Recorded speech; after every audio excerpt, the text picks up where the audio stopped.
Hey there folks, Uniform Guy again, here with another review, and in this video we're going to be taking a look at another piece of captured Russian uniform from the current ongoing war in Ukraine.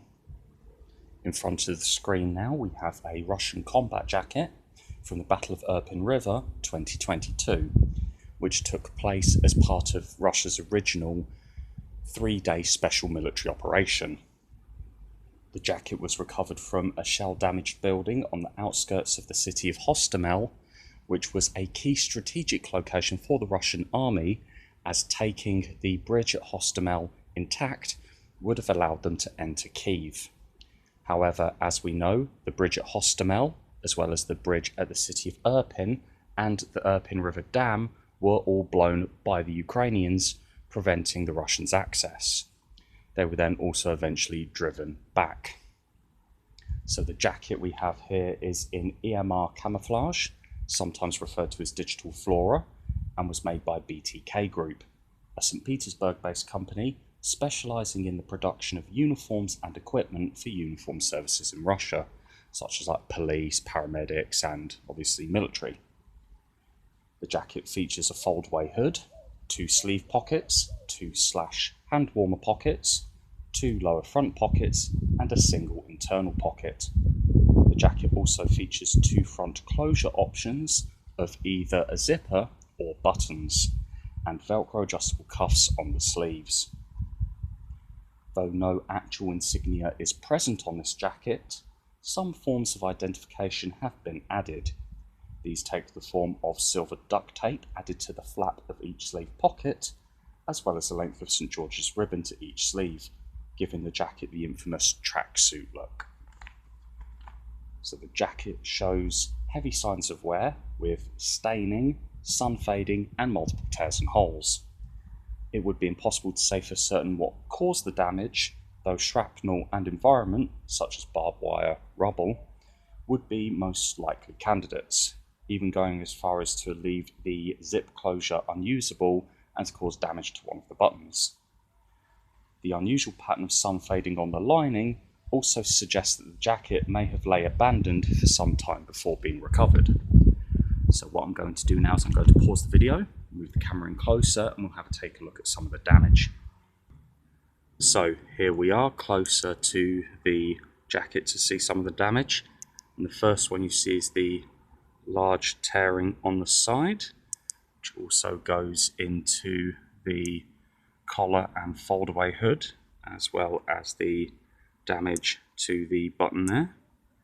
So there's quite a few tears all over.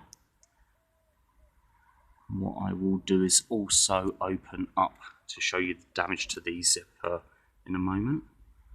We've got, interesting here, this one on this pocket, it seems to go all the way through, so it actually punctures the sleeve inside.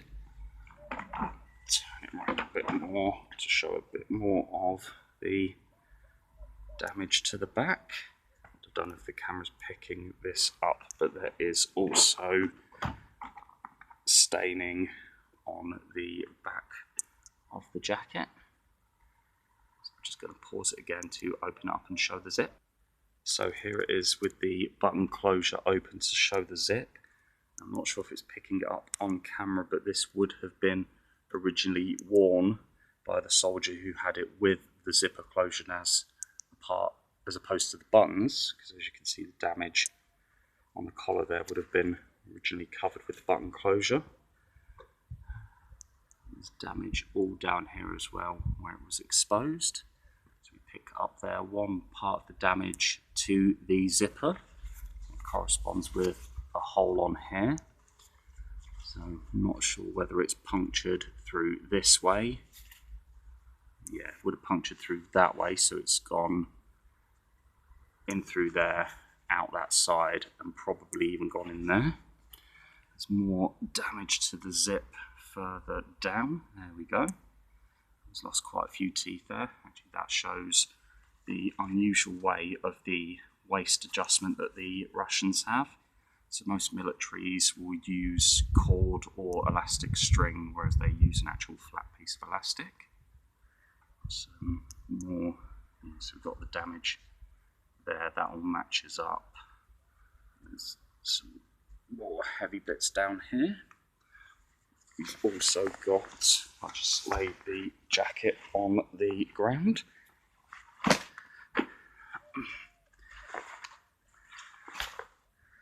So we've got some staining around here. You might see the different colours.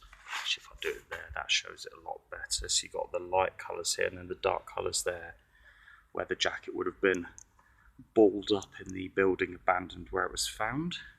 We have the maker's label there as well, showing BTK Group. And fold this up, there's also staining on the collar. If we look here, so we've got damage there, damage to the outside, that actually goes all the way through the hood. Let's see if I can open it to show you. So yeah, so there we go. There's it on the inside there. There's a little bit there, a little bit matching to the damage. That actually looks like a little section of Kevlar. But yeah, hopefully that gives you a look at a Russian combat jacket and an unusual link to the openings of the Ukraine war. Thanks for watching, I hope you enjoyed.